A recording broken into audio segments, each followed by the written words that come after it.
So now we will be discuss Hindi. अब हम हिंदी का जो क्वेश्चन पेपर है उसको सॉल्व करेंगे। सेम पेपर है 6 Feb 2023, लेवल 2 वालों के लिए है, लेकिन उनके लिए है जिन्होंने लैंग्वेज जो है वो 2 लिया था। ठीक है, लैंग्वेज 2 का पेपर है ये। लेट मी कंफर्म इट, या 121 to 128 लैंग्वेज 2। अब हम यहाँ पे देखेंगे, दिए गए गद्यांश को पढ़कर पूछे दिए गए प्रश्न का उत्तर दीजिए। अंग्रेजी के साइंस शब्द का हिंदी पर्याय विज्ञान है। लैटिन भाषा के साइंसिया शब्द से साइंस का शब्द बना है। साइंसिया शब्द का अर्थ होता है ज्ञान। जिज्ञासा जो है वो विज्ञान की प्रेरणा है। सृष्टि के संदर्भ में अनंत जिज्ञासाओं के कारण ही विज्ञान का जन्म हुआ। जैसे पंखुड़ी के रंग बिरंगे दल कहाँ से आए, खुली आंखों से आसमान के तारों को कैसे नापा जाए, सूरज के उदय और अस्त के समय दिखाई देने वाले जो बिंब हैं वो अलग अलग क्यों हैं, मच्छर क्यों गुनगुनाते हैं, इस तरह से अनगिनत प्रश्नों की भीड़ द्वंद्वात्मक मनुष्य के मन में बनी रहती है। विश्व की अलग अलग घटनाओं, क्रियाओं और उनके पीछे के कारण ढूंढने की जिज्ञासा जो है वो मनुष्य में होती है। उसका समाधान उसे अंत में शांत कर देता है। आनंद प्राप्ति के लिए उसका संघर्ष उसकी स्वाभाविक और सहज प्रवृत्ति है। मनुष्य को प्राप्त बुद्धि का ऐतिहासिक वरदान और उसकी परंपरागत कुशलता ही विज्ञान की बुनियाद है। प्राकृतिक कुशलता, व्यावहारिक अनुभव मनुष्य की एक पीढ़ी से दूसरी पीढ़ी तक लगातार पहुंचते रहते हैं। उनका विकास भी जारी रहता है।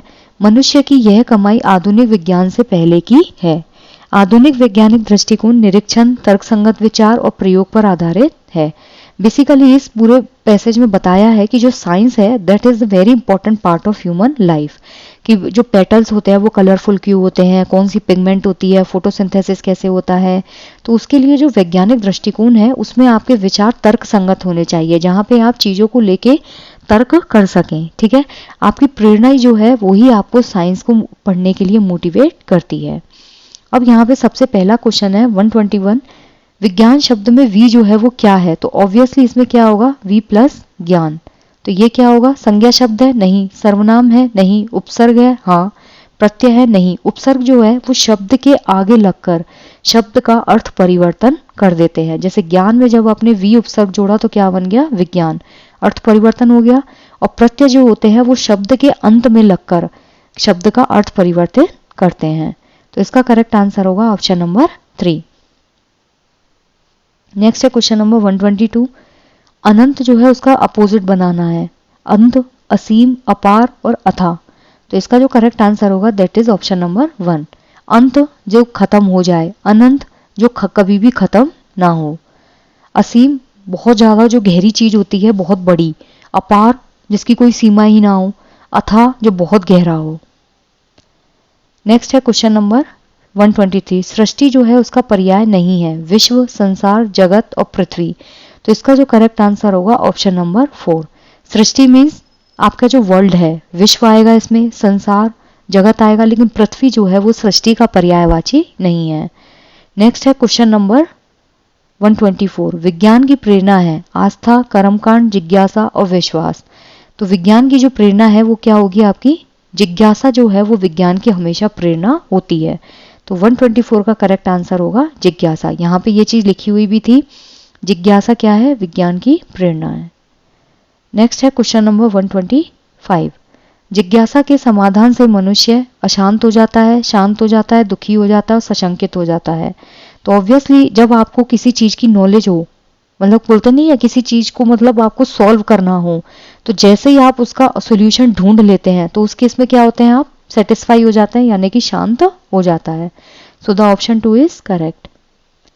नेक्स्ट है क्वेश्चन नंबर 126, आधुनिक विज्ञान से पहले मनुष्य के पास उपलब्ध है प्राकृतिक कुशलता और व्यावहारिक अनुभव, तर्कसंगत विचार, प्रायोगिक निष्कर्ष और वैज्ञानिक निरीक्षण। तो इसका जो करेक्ट आंसर होगा दैट इज ऑप्शन नंबर 1। जो प्राकृतिक कुशलता होती है और व्यावहारिक अनुभव जो है वो पहले से ही मनुष्य के पास अवेलेबल है। क्लियर है, ये रहा, जो प्राकृतिक कुशलता होती है और जो व्यावहारिक अनुभव है वो एक पीढ़ी से दूसरी पीढ़ी तक लगातार पहुंचते रहते हैं। So the option 1 is correct. Next है क्वेश्चन नंबर 127, आधुनिक वैज्ञानिक दृष्टिकोण के आधार पर बिंदुओं में निम्नलिखित नहीं है। जो करंट साइंटिफिक दृष्टिकोण है उसके बेसिस पे कौन सा इनमें से इंक्लूडेड नहीं है, निरीक्षण, प्रयोग, तर्कसंगत विचार और आस्था। तो इसका जो करेक्ट आंसर होगा ऑप्शन नंबर 4। क्यों, क्योंकि निरीक्षण है, तर्कसंगत विचार है और प्रयोग भी है, लेकिन आस्था इसमें नहीं है। आधुनिक वैज्ञानिक दृष्टिकोण में ये तीनों चीजें इंक्लूडेड हैं। नेक्स्ट है क्वेश्चन नंबर 128। विज्ञान जो है उसका जन्म हुआ सृष्टि के संदर्भ में मनुष्य की अनंत जिज्ञासाओं के कारण, मनुष्य के विश्वास के कारण, मनुष्य के विरोध के कारण और मनुष्य के सहयोग के कारण। तो मनुष्य की जो जिज्ञासाएं हैं अनंत, उसके कारण सृष्टि में विज्ञान का जन्म हुआ। नेक्स्ट है क्वेश्चन नंबर 129। लव ओके, यहाँ पे आपका नया पैसेज स्टार्ट है। हिंदुस्तान की के लिए ठीक शब्द हिंदी होगा, चाहे हम उसे मुल्क के लिए, संस्कृति के लिए, अपनी विभिन्न परंपराओं की तारीखी सिलसिले के लिए इस्तेमाल करें। यह लफ्ज हिंद से बना है, जो हिंदुस्तान का छोटा रूप है। अब भी हिंदुस्तान के लिए हिंद शब्द का आमतौर पर प्रयोग होता है।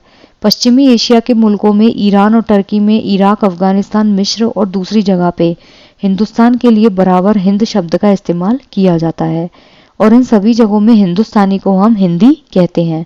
हिंदी का मजहब से कोई भी लेना देना नहीं है। हिंदुस्तानी मुसलमान और ईसाई उसी तरह से हिंदी हैं जैसे कि एक हिंदू मत मानने वाला।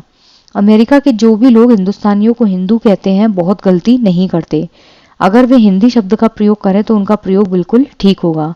दुर्भाग्य से हिंदी शब्द हिंदुस्तान में खास लिपि के लिए इस्तेमाल होने लगा है, यह भी संस्कृत की देवनागरी लिपि के लिए। इसलिए इसका व्यापक और स्वाभाविक अर्थ में इस्तेमाल करना कठिन हो गया है। अब यहाँ पे पूछा है जो लफ्ज है उसका मतलब क्या है, ध्वनि, वर्ण, शब्द और वाक्य। तो इसका जो करेक्ट आंसर होगा दैट इज शब्द। बोलते नहीं है अपने लफ्जों का इस्तेमाल बहुत अच्छे से करें, यानी कि अपने शब्दों का इस्तेमाल बहुत अच्छे से करें। नेक्स्ट है संस्कृत का संधि विच्छेद है, सम प्लस कृति, सम प्लस आकृति, सन प्लस कृति और सन प्लस आकृति।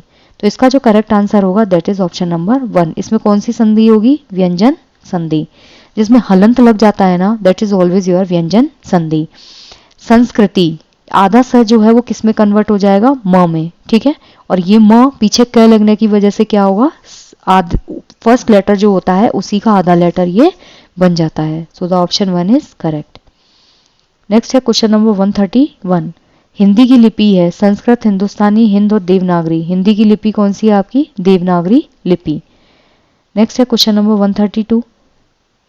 निम्नलिखित देशों में से किस देश में हिंदुस्तान को हिंदी नहीं कहा जाता है, ईरान और टर्की, ईरान और अफगानिस्तान, मिस्र और अमेरिका।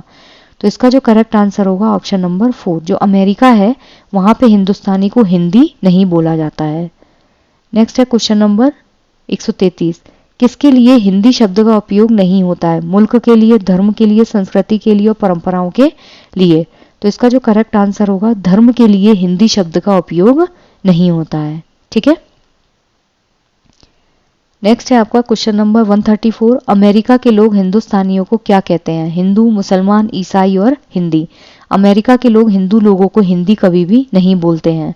तो इसका करेक्ट आंसर होगा आपका ऑप्शन नंबर 1, वो लोग क्या बोलते हैं, हिंदू। वर्तमान में हिंदी का स्वाभाविक अर्थ सीमित होकर किस चीज को व्यक्त करता है, हिंदुस्तान, देश, लिपि और धर्म। तो इसका करेक्ट आंसर होगा लिपि। हिंदी का जो नेचुरल मीनिंग निकलता है वो अगर लिमिटेड हो जाए तो वो किस चीज को डिफाइन करेगा, आपकी जो लिपि होती है उसको डिफाइन करेगा। किस प्रकार का लेखन शिक्षार्थियों को विशेष प्रतिरूप और संरचना समझने में मदद करता है, नियंत्रित, निर्देशित, मुक्त और रचना। तो जो निर्देशित लेखन होता है वो विद्यार्थियों को विशेष प्रतिरूप यानी कि स्पेसिफिक मॉडल और जो स्ट्रक्चर है उसको समझने में मदद करता है। निर्देशित लेखन होता है जहाँ पे आप टीचर आपको इंस्ट्रक्शन देता है और आप उस चीज को फॉलो करते हैं। मुक्त रचनात्मक कैसा होगा, जिसमें आपको फ्री हैंडेड छोड़ दिया जाता है, आप अपने ब्रेन स्टॉर्मिंग करके ज्ञान का निर्माण या फिर लेखन खुद करते हैं। नियंत्रित जो टीचर के कंट्रोल में होता है। निर्देशित जो होता है इसमें स्पेसिफिक मॉडल्स और स्ट्रक्चर को समझा जाता है। क्यों, क्योंकि टीचर आपको इंस्ट्रक्शन देगा। यदि विद्यार्थी पाठ को केवल उसका मुख्य विचार बिंदु या थीम जानने के लिए सुन रहा है तो ये किसका उदाहरण है, विस्तृत श्रवण, तीव्र गहन श्रवण, सचेत श्रवण और असावधानी युक्त श्रवण। तो इसका जो करेक्ट आंसर होगा that is your option number 1। विस्तृत श्रवण जो होता है ना, जैसे आपका विस्तृत पठन होता है ऐसे ही होता है विस्तृत श्रवण। बच्चा क्या सुनना चाह रहा है, सिर्फ मेन बिंदु, मेन टॉपिक, और दूसरा उसकी थीम जानने के लिए वो सिर्फ उसको सुन रहा है। तो वो ज़्यादा डीप होके मतलब ज़्यादा इफेक्टिव तरीके से उस चीज़ को ध्यान लगा के नहीं समझ रहा है। So the option 1 is correct. Next है क्वेश्चन नंबर 138। कौन सा विकल्प सिमुलेशन यानी अनुरूपण की विशेषता के बारे में सही नहीं है? कल्पनात्मक स्थिति के प्रति प्रतिक्रिया देते समय प्रतिभागी अपनी पहल वाली वास्तविक पहचान के साथ भाग लेते हैं। अनुरूपण आमतौर पर छोटे समूह में होता है। अनुरूपण शिक्षार्थियों में अंग्रेजी बोलने के समय आत्मविश्वास भर देता है। अनुरूपण में भाषा का असीमित प्रयोग और भावना अभिव्यक्ति की असीमित संभावनाएं होती हैं। यहाँ पे पूछा है कि जो सिमुलेशन है यानी कि अनुरूपण है उसमें क्या सही नहीं है? प्रतिभागी जो होता है अपनी पहली वाली वास्तविक पहचान के साथ भाग लेता है। कोई हाइपोथेटिकल सिचुएशन है उसमें बच्चा अपनी प्रीवियस जो ओरिजिनल नॉलेज है, ओरिजिनल आइडेंटिटी के साथ पार्टिसिपेट करेगा, बिल्कुल सही बात है। छोटे ग्रुप्स में होता है यानी कि प्ले जो होता है ना, अनुरूपण is just like a drama और प्ले, छोटे समूह में होता है। अंग्रेजी बोलने के समय आत्मविश्वास से भर देता है। भाषा का असीमित प्रयोग और भावना अभिव्यक्ति को असीमित संभावनाएं होती हैं। नहीं, जब हम अनुरूपण करते हैं तो भाषा का सीमित प्रयोग होता है, डायलॉग्स निश्चित होते हैं ना, ये तो नहीं कि आप डायलॉग बिल्कुल फ्री हैंडेड बोलते हैं। और जो आपके इमोशंस को जब आप उजागर करते हैं यानी कि अभिव्यक्त करते हैं तो संभावनाएं असीमित होती है, नहीं, संभावनाएं सीमित होती है। अगर 2 लाइन में आपको रोना है तो 2 लाइन में ही रोना है, ऐसा नहीं आप पूरे प्ले में बस रोते ही जा रहे हैं। तो इसका जो करेक्ट ऑप्शन होगा ऑप्शन नंबर 4, ये इसके बारे में इनकरेक्ट है।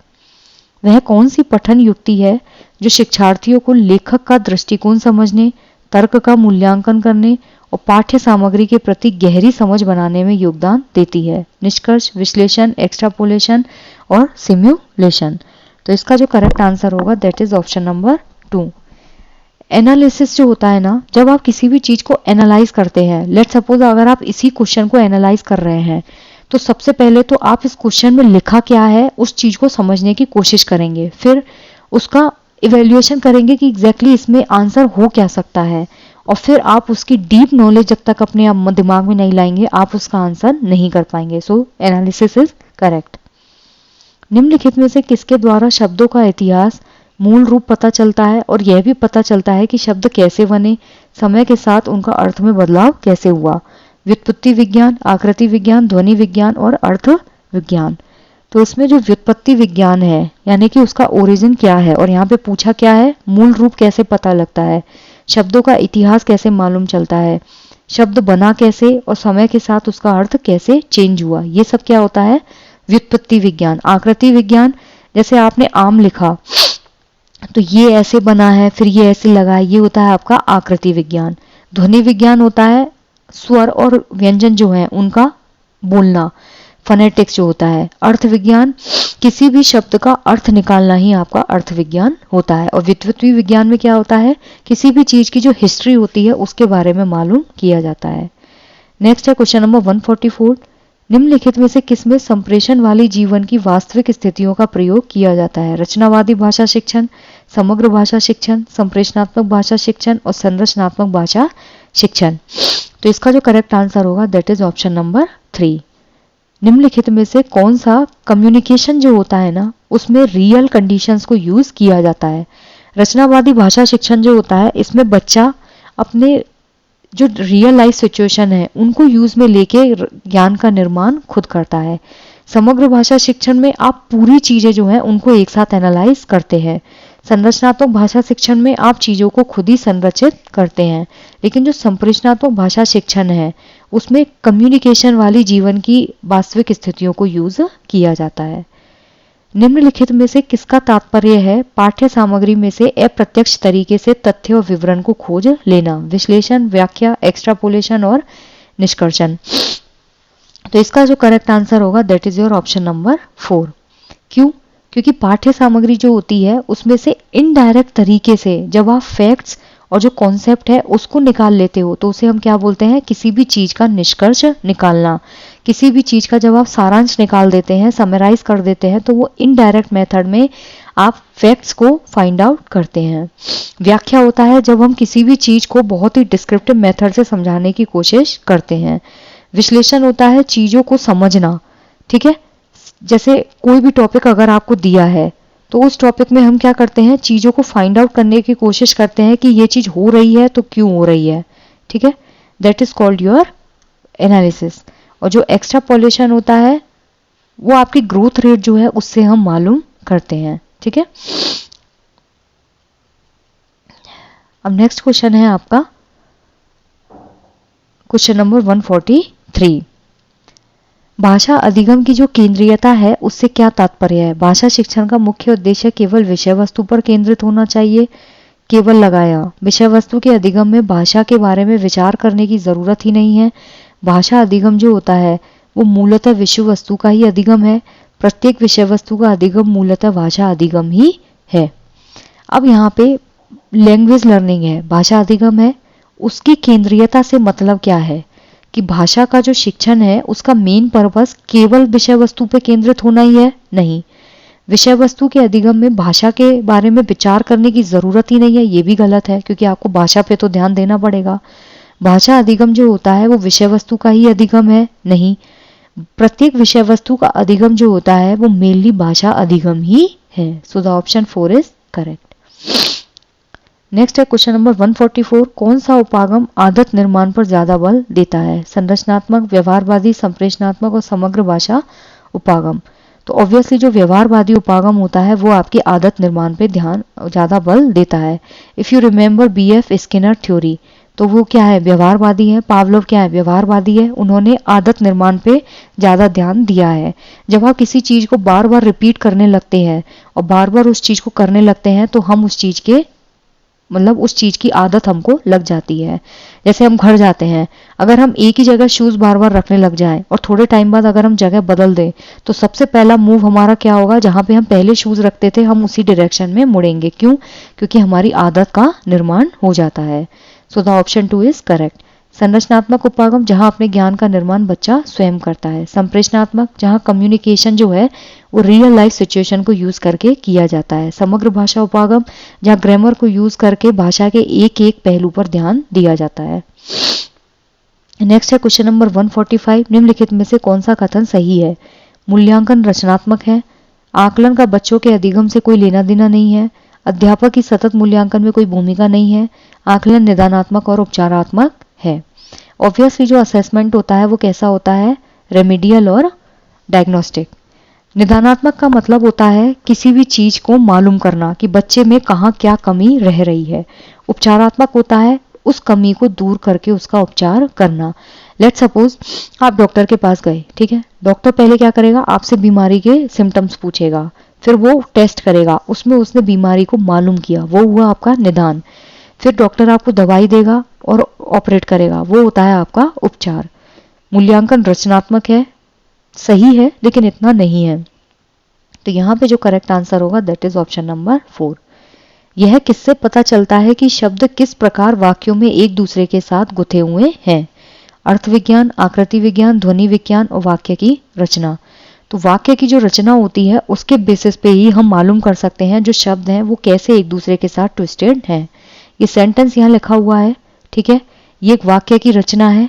अगर वाक्य की रचना नहीं होती तो आपको कैसे पता चलता कि कौन सा शब्द कहाँ पे यूज हो रहा है और कौन सा वर्ड कैसे एक दूसरे के साथ रिलेशन में है। अर्थ विज्ञान, जहाँ पे आप किसी भी शब्द का अर्थ निकालते हैं। आकृति विज्ञान, शब्दों की जो आकृति होती है, जैसे शब्द लिखा है तो इसको ऐसे कर करके हम लिख रहे हैं, ये होता है आपका आकृति विज्ञान। ध्वनि विज्ञान आपका फोनोलॉजी होती है। कौन सा विकल्प भाषा अधिगम नियम और दोहराव पर केंद्रित नहीं है? यह पाठ्य सामग्री के अर्थ और प्रवाह पर बल देता है। पठन द्वारा अर्थ निर्माण, भाषा को विद्यार्थियों के जीवन और संस्कृति से जोड़ने पर बल देता है। संप्रेषणात्मक, समग्र, निगमनात्मक और डायरेक्ट। तो इसका जो करेक्ट ऑप्शन होगा दैट इज ऑप्शन नंबर 2। जो समग्र उपागम होता है उसमें भाषा अधिगम के नियम, ठीक है, और दोहराव, उस पे ये फोकस्ड नहीं है। किस पे फोकस्ड है? सामग्री का अर्थ, कि कोई भी शब्द या फिर कोई भी सेंटेंस आपके सामने लिखा है उसका अर्थ क्या निकल रहा है। फ्लुएंसी पर, पठन के द्वारा अर्थ निर्माण, भाषा को विद्यार्थियों के अपने जीवन और संस्कृति से जोड़ने पे बल देता है, ठीक है। जो संप्रेषणात्मक होता है वो कम्युनिकेशन पर ज्यादा बल देता है। डायरेक्ट, इसमें मदर टंग को यूज नहीं किया जाता। So the option 2 is correct. भाषा समूचे पाठ्यक्रम में से क्या अभिप्राय है? विषय वस्तु में भाषा अधिगम, भाषा की कक्षा में विषय वस्तु का अधिगम, पाठ्यचर्या में भाषा जोड़ना, अधिगम की भाषा और संस्कृति।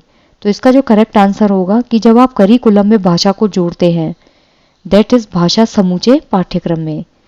जो लैंग्वेज है वो पूरे करिकुलम में, इसका मतलब क्या है कि जब आप करिकुलम को लैंग्वेज से ही कनेक्ट कर देंगे तो लैंग्वेज आपके कंप्लीट करिकुलम का एक पार्ट बन जाएगी। विषय वस्तु में भाषा अधिगम, सब्जेक्ट्स में लैंग्वेज लर्निंग नहीं, भाषा की कक्षा में विषय वस्तु का अधिगम नहीं, लैंग्वेज की क्लास में आप सब्जेक्ट पढ़ा रहे हैं, अधिगम की भाषा संस्कृति नहीं, बल्कि जब आप पूरे करिकुलम में लैंग्वेज को ही ऐड कर देंगे, दैट इज भाषा समूचे पाठ्यक्रम में। एक युक्ति के रूप में बहुभाषावाद से क्या अभिप्राय है? विद्यालय में बहुत सी भाषाओं का शिक्षण, सभी शिक्षार्थियों की मातृभाषाओं का शिक्षण अधिगम, शिक्षार्थियों की भाषाओं का प्रयोग करना, शिक्षार्थियों को विदेशी भाषाओं सीखने के अवसर देना। जब शिक्षार्थियों की भाषाओं को आप यूज करते हो तो वो होता है बहुभाषावाद। और बहुभाषावाद अगर एक क्लास में यूज होता है तो ऐसे में बच्चा बहुत अपने आप को सिक्योर फील करता है। हर एक बच्चा अपने आप को एक सेंटर में रखता है और अपने आप को इम्पोर्टेंट फील करता है। बहुत सी भाषाओं का शिक्षण वो अलग होता है, पॉलीग्लॉट होता है। मातृभाषाओं का शिक्षण अधिगम, आप हर बच्चे की मदर टंग को क्लास में नहीं सिखा सकते। विदेशी भाषा सीखने के लिए लैंग्वेज लर्निंग होती है, लेकिन बहुभाषावाद क्या होता है जहाँ पे हर बच्चे की भाषा को आप यूज में लेते हैं। भाषा अधिगम के लिए सुझाई गई लघु कथा और दूसरे वृतांत वाली पूरक पुस्तक का क्या उद्देश्य है? बेसिकली जो रेफरेंस बुक होती हैं किसी दूसरे ऑथर की या फिर जो शॉर्ट बुक्स होती हैं उनका क्या पर्पज है? गहन पठन को समुन्नत करना, सामाजिक कौशल समुन्नत करना, विस्तृत पठन को समुन्नत करना और एकेडमिक स्किल्स को समुन्नत करना। तो इसका मतलब होता है जब आप विस्तृत पठन को समुन्नत करते हैं, यानी कि जब हम रेफरेंस बुक पढ़ते हैं किसी दूसरे ऑथर की या फिर शॉर्ट नोट या शॉर्ट बुक, तो उसका मेन फोकस होता है जब आप विस्तृत पठन करते हैं, यानी कि सरसरी निगाह से जब हम देखते हैं चीज़ों को, स्किमिंग जिसे हम बोलते हैं इंग्लिश में, उस केस में हम रेफरेंस बुक को यूज़ करते हैं। गहन पठन जो होता है इसमें हम किसी भी चीज़ को बहुत गहराई से पढ़ के उसका अर्थ निकालते हैं। So the option 3 is correct. I just hope guys कि आपको ये चीज़ें क्लियर हैं। अगर किसी भी क्वेश्चन को लेके आपको डाउट हो या किसी क्वेश्चन का आंसर गलत लगे तो आप कमेंट्स में बोल सकते हैं। Thank you.